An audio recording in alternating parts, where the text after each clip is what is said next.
As professionals who work with families and with youth, it is important that we recognize this concept of cultural competence.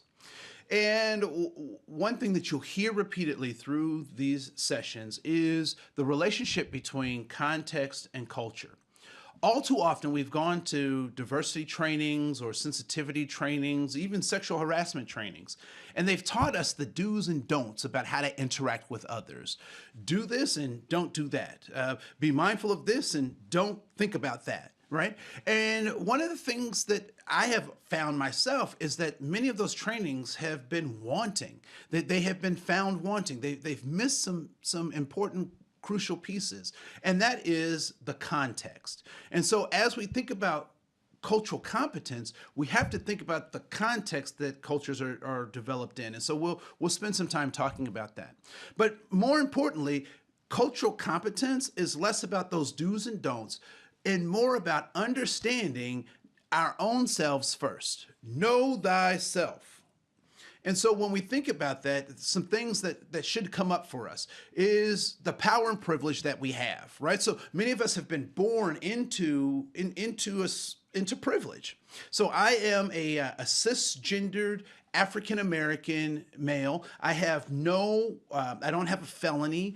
I went to college and universities and graduated with advanced degrees, so I have letters behind my last name. And so what I speak English, right? I'm 6'2", and I'm moderately attractive and humble, right?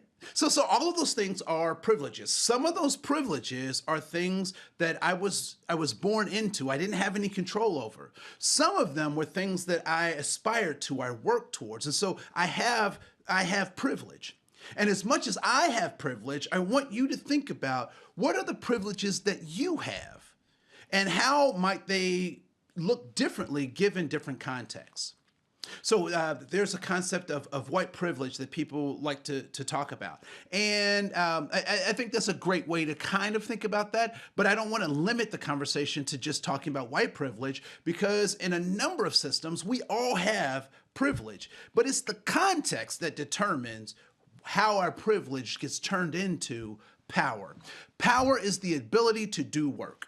And so in our society, what gives us power to do work?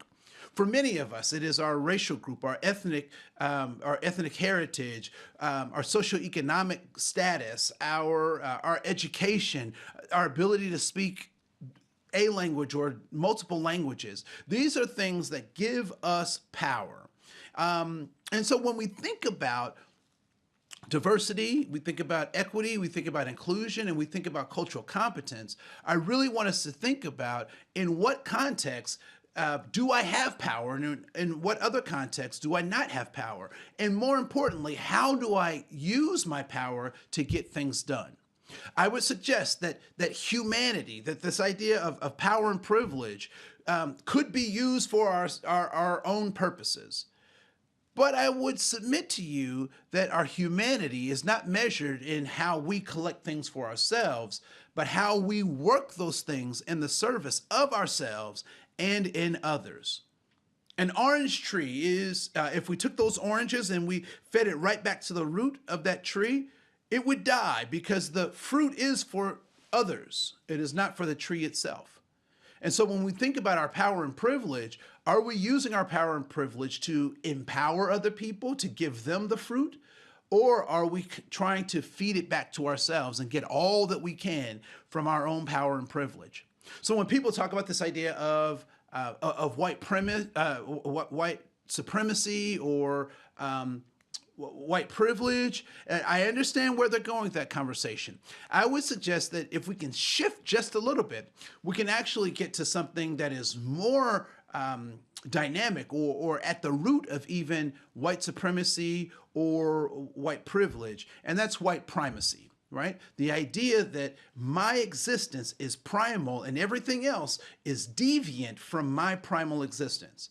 And so I would say that concept of primacy is not just for white people, but can happen in a number of different ways, right? So as a social worker, I could say that I have this social work background, and so my way of seeing the world is the way to see the world, is the right way to see the world. I could be a guardian ad litem and say, my job is to look for the best interests of the child, and this is exactly how I see it. I could be a community member and say, the way we do things in this community is the right way, without the recognition in all of those roles that context drives how I need to be effective in each one of those areas.